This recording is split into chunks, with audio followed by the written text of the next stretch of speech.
Subscribe to our YouTube channel and press the bell icon to get the latest updates. Bharat माता की, भारत माता की, भारत माता की, वंदे वंदे वंदे।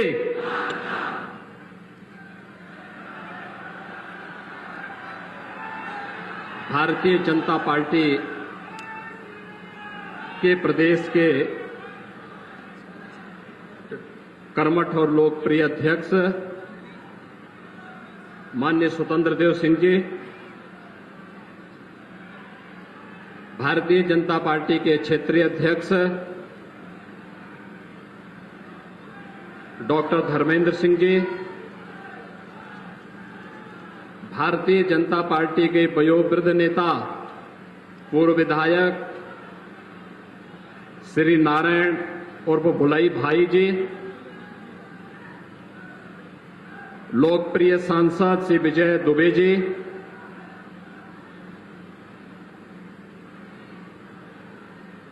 हमारे विधायकगण श्री जटाशंकर त्रिपाठी जी, पवन केडिया जी, गो सेवा आयोग के उपाध्यक्ष श्री अतुल सिंह जी, बीज विकास निगम के उपाध्यक्ष श्री राजेश्वर सिंह जी, पूर्व विधायक श्री मदन गोविंद राव जी, दीपलाल भारती जी, मान्य विधायक श्री ज्ञानेंद्र सिंह जी, विधानसभा रामकोला के प्रभारी श्री आनंद सिंह जी, पूर्व जिलाध्यक्ष पूज्य श्री जयप्रकाश शाही जी, सफाई आयोग के उपाध्यक्ष श्री लालबाबू वाल्मीकि जी, जिला महामंत्री श्री संतोष दत्त राय जी, राम गोपाल गुप्ता जी, ललन मिश्र जी, जगदम्बा सिंह जी, जिला पंचायत के अध्यक्ष श्रीमती सावित्री जायसवाल जी, ब्लॉक प्रमुख कप्तानगंज श्री विशाल सिंह जी, और आज के इस कार्यक्रम में आज भाइयों बहनों भगवान बुद्ध की महापरिनिर्वाण स्थली जनपद कुशीनगर के रामकोला विधानसभा क्षेत्र के इस कप्तानगंज में मुझे भारतीय जनता पार्टी के प्रदेश अध्यक्ष जी को आप सबके साथ संवाद करने का एक अवसर और एक सौभाग्य प्राप्त हुआ है। मैं इसके लिए आप सभी कार्यकर्ताओं का और यहां की जनता जनार्दन का हृदय से अभिनंदन करता हूं, स्वागत करता हूं। भाइयों बहनों, कुशीनगर जनपद खेती किसानी अपने परिश्रम, अपने पुरुषार्थ, धर्म के प्रति अपनी श्रद्धा भावना के लिए जाना जाता है। अभी अभी हाल ही में आप लोगों ने भीषण बाढ़ की त्रासदी और जल जमाव की त्रासदी को झेला है। इस भीषण बाढ़ और जल जमाव की त्रासदी को झेलने के पहले कोरोना महामारी का सफलतापूर्वक मुकाबला किया, और आज इस भीषण गर्मी में पिछले 3 घंटे से आप सब यहां पर बैठे हैं केवल इस बात को के लिए कि हम लोगों के साथ आपका एक संवाद हो सके। मैं इसके लिए आप सबका हृदय से स्वागत करता हूं, अभिनंदन करता हूं। कुशीनगर जनपद वैसे भी हम लोगों का अपना प्यारा जनपद रहा है, और मुझे आपके साथ यहां पे कई आंदोलनों में भाग लेने का अवसर प्राप्त हुआ है। चाहे यहां पे मुसहर जाति के लोगों की लड़ाई रही हो, यहां पर पिछली सरकारों की अत्याचार और अनाचार के खिलाफ, अन्याय के खिलाफ लड़ाई लड़ने का रहा हो, उन सभी लड़ाइयों में मंच पे हमारे जो भी सांसद, विधायक, पूर्व विधायक और पदाधिकारी हैं, इन सब के साथ, और आप में से बहुत सारे कार्यकर्ता ऐसे हैं जिनके साथ यहां की गलियों में, यहां के सड़कों पर, यहां के जिला मुख्यालय पर, ब्लॉक मुख्यालय पे, तहसील मुख्यालयों पे आंदोलन करने, संघर्ष करने का एक लंबा सिलसिला रहा है। इसलिए जब आप सबके इस पूरे क्षेत्र को मैं देखता हूं तो वास्तव में विकास किस रूप में होना चाहिए उसकी एक छोटी सी झलक आपके सामने प्रस्तुत करने के लिए आज मैं यहां पर आया हूं। और मुझे प्रसन्नता है कि आज कुशीनगर जनपद की 2 विधानसभा क्षेत्रों में मुझे जाने का अवसर प्राप्त होगा, एक रामकोला में और दूसरा तमकुही राज में। आज हम लोग लगभग 400 करोड़ से ज्यादा की योजनाओं का शिलान्यास और यहां पर लोकार्पण भी कर रहे हैं। लेकिन ये तो एक अभी कुशीनगर जनपद के लिए एक ट्रेलर है, अभी तो एक बहुत बड़ा कार्य यहां होना है। याद करिए, आपके जितने जनप्रतिनिधि चुने गए भाजपा से, इन लोगों ने लगातार मेहनत किया, राज्य सरकार और केंद्र सरकार में पहल की और अभी तो अगली विजिट में यहां मेडिकल कॉलेज का भी शिलान्यास करने के लिए मुझे आना है। कुशीनगर का अपना मेडिकल कॉलेज होगा, भगवान बुद्ध को समर्पित वह मेडिकल कॉलेज कुशीनगर की जनता को भेंट करने के लिए हम बहुत शीघ्र आने वाले हैं। और साथ साथ अब कुशीनगर के लोग, कभी तो बहुत कुछ लोग कहते थे, लेकिन अब तो हवाई जहाज भी कुशीनगर से उड़ेगी और हमारा प्रयास है कि पहली फ्लाइट इंटरनेशनल फ्लाइट हो, अंतर्राष्ट्रीय हवाई सेवा के साथ कुशीनगर सीधे जुड़े, क्योंकि भगवान बुद्ध ने कुशीनगर को दुनिया के सामने प्रस्तुत किया। आज आप चले जाइए श्रीलंका में, थाईलैंड में, लाओस में, दुनिया जापान में, दुनिया के 13 बड़े बड़े शक्तिशाली देश हैं, बौद्ध देश, बुद्ध वहां पहुंचे हैं। भगवान बुद्ध वहां भारत की शिक्षा को, भारत की संस्कृति को लेके पहुंचे हैं। और इसीलिए अभी उस एयरपोर्ट का भव्य उद्घाटन होना है, वह भी बहुत शीघ्र आपके सामने आएगा। इसलिए पहले मैंने कहा देखता हूं जनता में उत्साह है कि नहीं है, लेकिन आपने हमारे भी मिथक को दूर करके भीषण गर्मी में, बाढ़ के बावजूद, कोरोना के बावजूद आपने रिकॉर्ड तोड़ भीड़ यहां पर लाई है। मैं आप सबका अभिनंदन करता हूं, स्वागत करता हूं।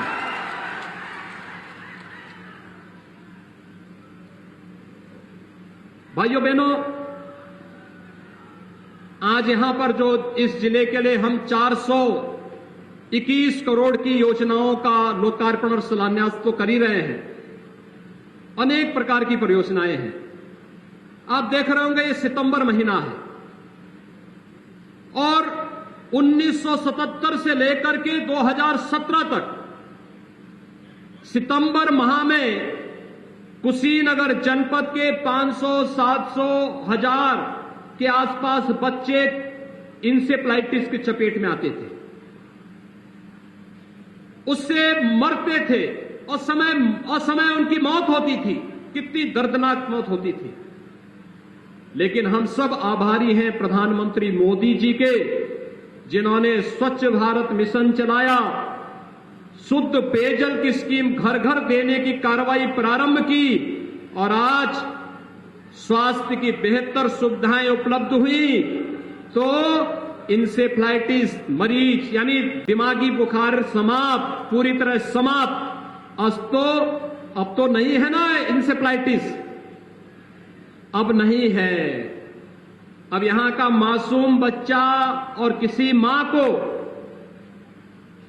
इस बात के लिए रोना नहीं पड़ेगा कि बीमारी की चपेट में उसका बच्चा आ गया है, क्योंकि अब तो देखभाल करने वाला और पूरे देश को एक अभिभावक के रूप में संभालने वाला देश के अंदर एक यशस्वी नेतृत्व मोदी जी के नेतृत्व में है।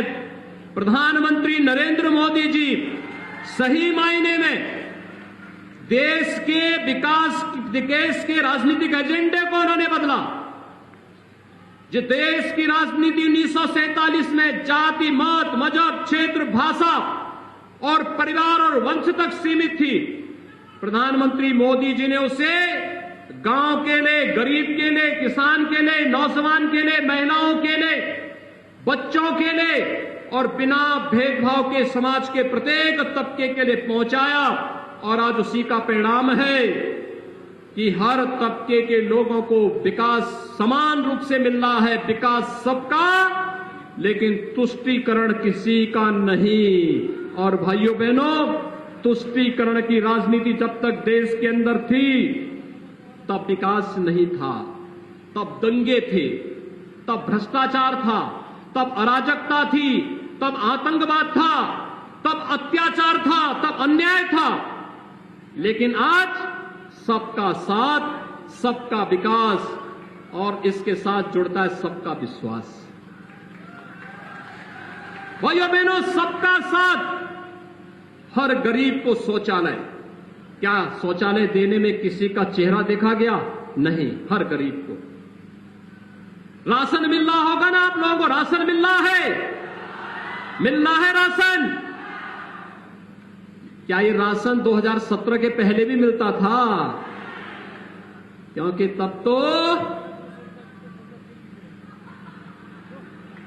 अब्बा जान कहने वाले राशन हजम कर जाते थे।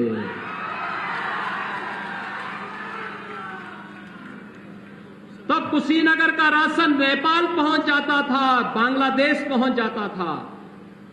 और आज कोई इन गरीबों का राशन निकलेगा तो राशन तो नहीं निकल पाएगा, लेकिन जेल जरूर चला जाएगा।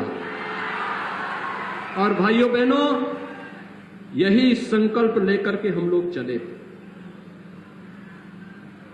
पहले इन गरीबों की नौकरी पर अब्बा जान कहने वाले डकैती डाल देते थे, पूरा परिवार झोला लेके निकल पड़ता था और झोला लेकर के वसूली में लगता था। लेखपाल की नौकरी निकली तो एक परिवार के लोग, एक खानदान निकल पड़ता था वसूली करने के लिए। 7 लाख, 8 लाख, 10 लाख रुपया दो, और फिर किसी भी योग्य व्यक्ति का सिलेक्शन नहीं होता था।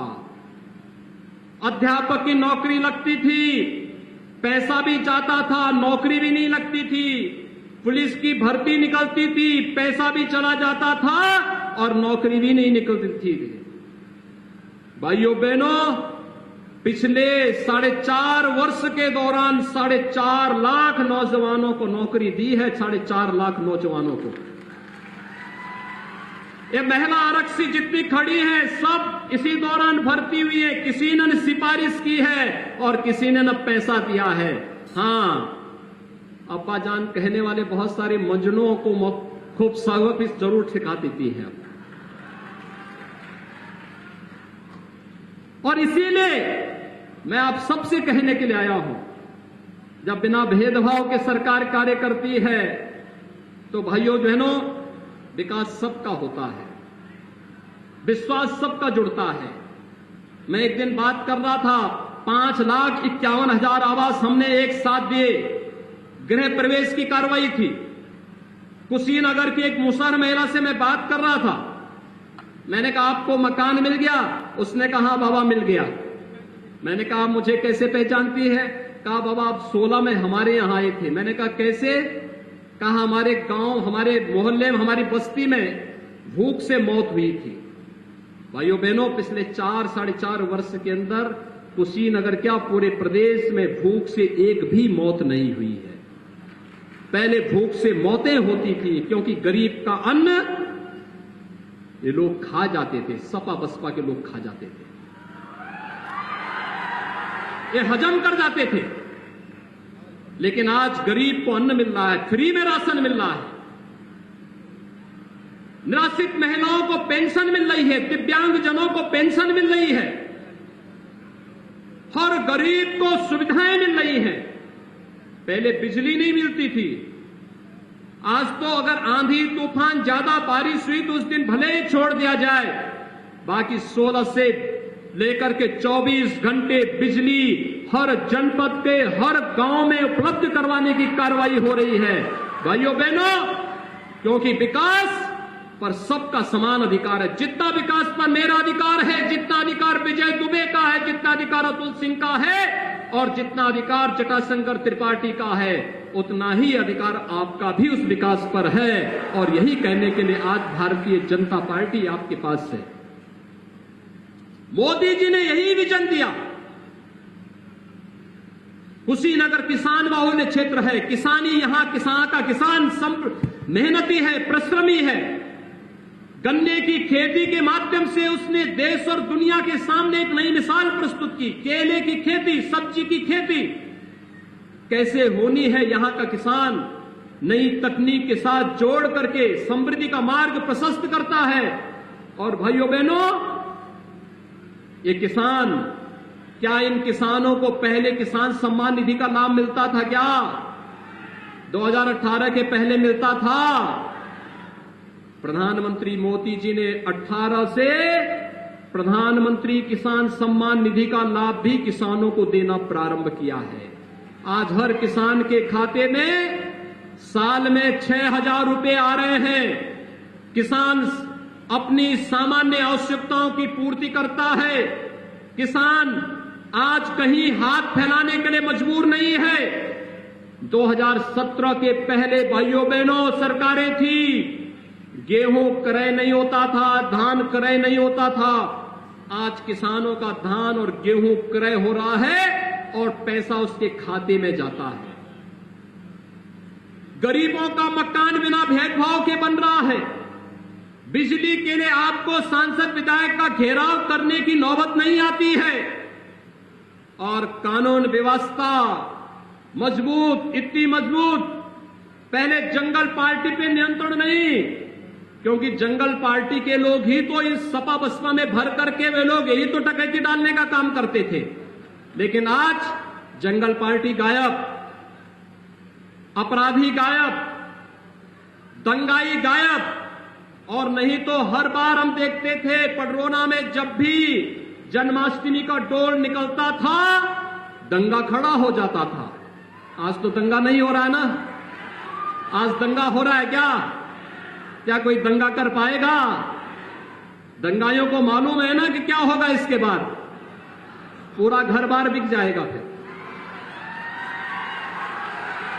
और इसीलिए आज दंगा कोई नहीं कर सकता, क्योंकि उसे मालूम है दंगा करके संपत्ति को नुकसान पहुंचाएगा, किसी व्यापारी की संपत्ति को, किसी गरीब की, किसी किसान की, किसी नागरिक की संपत्ति को नुकसान पहुंचाएगा, तो फिर 7 पीढ़ी उसको भरते भरते लग जाएगी, लेकिन फिर कभी भरपाई नहीं कर पाएगा।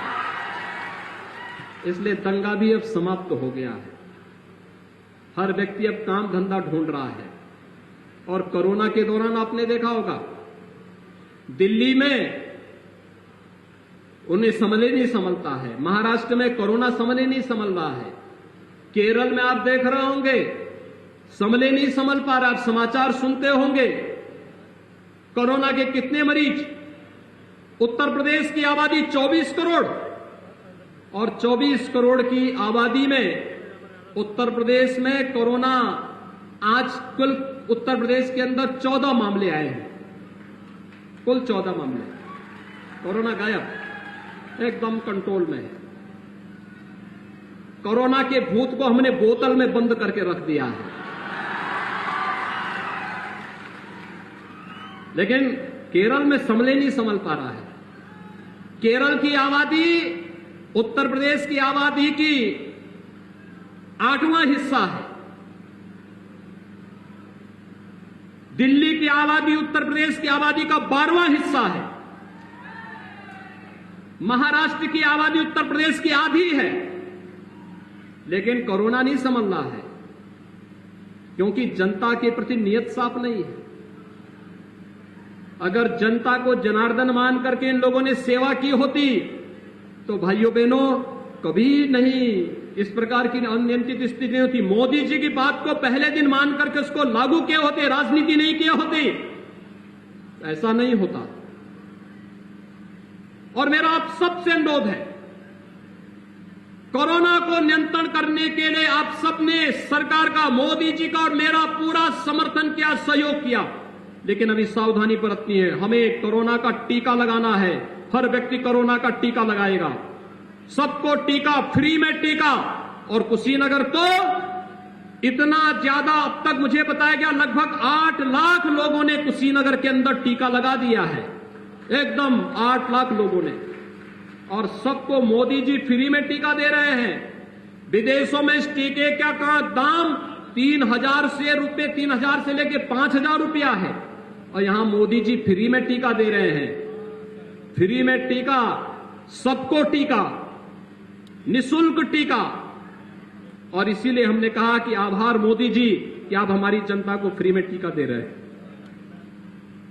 यानी ये टीका सुरक्षा कवच है हम सबको कोरोना महामारी से बचाने के लिए। नहीं तो आप अमेरिका का हाल देख रहे होंगे, अमेरिका दुनिया की सबसे बड़ी ताकत, 6.5 लाख से ज्यादा लोग मर गए अमेरिका में। लेकिन भाइयों बहनों, देश के अंदर मोदी जी ने कोरोना से भी बचाया और देश को भूख से भी बचाया। किसी को भूखों नहीं रहने दिया, सबको फ्री में राशन, सबको फ्री में राशन। और भाइयों बहनों, मैं आप सबसे ही कहने के लिए आया हूं, आपसे मैं यही अपील करने के लिए आया हूं। यहां पर बात उठी थी गन्ना किसानों की, और भाइयों बहनों, मैं आप सबको आश्वस्त करता हूं, एक एक गन्ना किसान का पाई पाई चुकता करवाएंगे, कोई आपका पैसा लेके नहीं जा सकता है। और नहीं तो कार्रवाई बहुत सख्त करेंगे, बहुत सख्त कार्रवाई करेंगे। कोरोना महामारी थी, चीनी एक्सपोर्ट नहीं हो पाई, जो चीनी विदेशों में जानी थी नहीं हो पाई, नहीं जा पाई। अन्यथा याद करिए 2016-17 में 8 वर्ष का गन्ना मूल्य का बकाया था। 2007 से 2017 तक कुल 95,000 करोड़ रुपए का गन्ना मूल्य का भुगतान 10 वर्षों में हुआ था, और आज 4.5 वर्ष में 1,43,000 करोड़ रुपए का गन्ना मूल्य का भुगतान हम लोग कर चुके हैं। जो गन्ना मूल्य 8,000 करोड़ रुपए से कम का बकाया रह गया है, इसको भी नया सीजन आने के पहले हम भुगतान करने के लिए सभी चीनी मिलों को अंतिम अल्टीमेटम दे चुके हैं कि भाई गन्ना मूल्य का भुगतान करो, और नहीं किए तो फिर कार्रवाई को झेलने के लिए तैयार रहो। और भाइयों बहनों, ये कोरोना ने अर्थव्यवस्था को प्रभावित किया, राजस्व कम हुआ है। अन्यथा हम तो चाहते थे कुशीनगर और देवरिया में एक नई चीनी मिल आनी चाहिए। हमने यहां के लोगों के लिए पिपराइच में तो एक बड़ी चीनी मिल फिलहाल दी है, लेकिन कुशीनगर और देवरिया तो पूर्वी उत्तर प्रदेश में चीनी का कटोरा कहा जाता था, और हमारी इच्छा थी ये चीजें हों। राजस्व में काफी हम लोगों को उस समय नुकसान उठाना पड़ा, क्योंकि लॉकडाउन, मार्केट बंद, आवागमन बंद, सब कुछ बंद, आय नहीं, लेकिन जनता की सेवा, फ्री में उपचार देना है, फ्री में राशन देना है, फ्री में भोजन देना है, फ्री में सारी कुछ सब कुछ देना है। ये सब कुछ करने के लिए पैसे की आवश्यकता, जो जमा पूंजी थी वो जनता जनार्दन के लिए समर्पित कर दी गई, और जनता जनार्दन के लिए जब समर्पित कर दी गई तो जो विकास के पैसे को रुकना भी नहीं था। सड़क बन रही है, पुल बन रहे हैं, हॉस्पिटल बन रहे हैं, एयरपोर्ट बन रहे हैं, हाईवे बन रहे हैं, पंचायत भवन बन रहे हैं, पेयजल की स्कीम बन रही है, जनता की सामान्य आवश्यकताएं हैं, किसी को रुकने नहीं दिया। लेकिन हां, 1 साल 2 साल के लिए चीनी मिलें जो बराबर लगती थी, पिपराइच में चीनी मिल लगी, मुंडेरवा में लगी, रमाला में लगी, मोदीनपुर में लगी, ऐसे हम चाहते थे कुशीनगर और देवरिया में भी चीनी मिल लगे। लेकिन भाइयों बहनों, सरकार बनाने के लिए फिर से हम सबको अंगड़ाई लेनी पड़ेगी। भारतीय जनता पार्टी और मोदी जी के मार्गदर्शन और नेतृत्व में एक बार फिर से भारतीय जनता पार्टी की सरकार के लिए कमर कसिए और फिर से हम लोग नई चीनी मिल लगाने की कार्रवाई को आगे बढ़ाने का कार्य करेंगे। आपको चिंता नहीं करनी है। मैं तो आपसे आज केवल 6 महीने का समय मांगने आया हूं और इसीलिए मैंने रामकोला से शुरुआत की है। रामकोला से, क्योंकि आप जानते हैं प्रभु राम के जन्मभूमि के मंदिर निर्माण का कार्य भी जब बीजेपी की सरकार प्रदेश और केंद्र में मोदी जी प्रधानमंत्री बने तभी ये कार्य संभव हो पा रहा है। आप खुश हैं अयोध्या में राम मंदिर बनने से? क्या खुश हैं? आप सब लोग हाथ खड़ा करके थोड़ा मुझे बताइए, क्या अयोध्या में राम मंदिर से खुश हैं ना सभी लोग? क्या सपा के समय मंदिर बन जाता?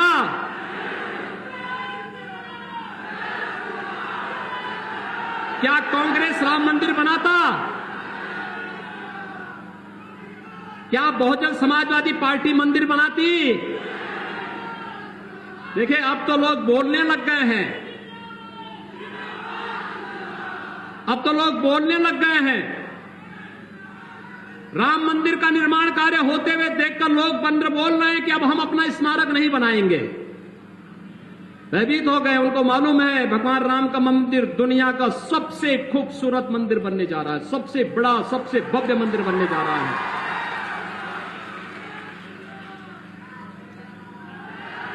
क्या राम भक्तों पर गोली चलाने वाले राम मंदिर बनाते?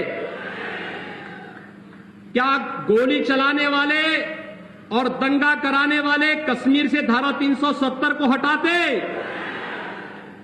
तालिबान का समर्थन करने वाले क्या 3 तलाक को रोकते? तो भाइयों बहनों, फिर इस जातिवादी और वंशवादी मानसिकता को प्रदेश की जनता कतई बर्दाश्त न करे। याद रखना, बिच्छू कहीं होगा तो डसेगा ही। सावधान होकर के आपसे यही कहने के लिए आया हूं। 7 वर्ष, 7.25 वर्ष मोदी जी को प्रधानमंत्री के रूप में आपने देखा होगा। न थके, न रुके, न डिगे, न झुके। निरंतर देश के लिए, गांव के लिए, गरीब के लिए, किसान के लिए, नौजवान के लिए, महिलाओं के लिए, समाज के प्रत्येक तबके के लिए कार्य कर रहे हैं।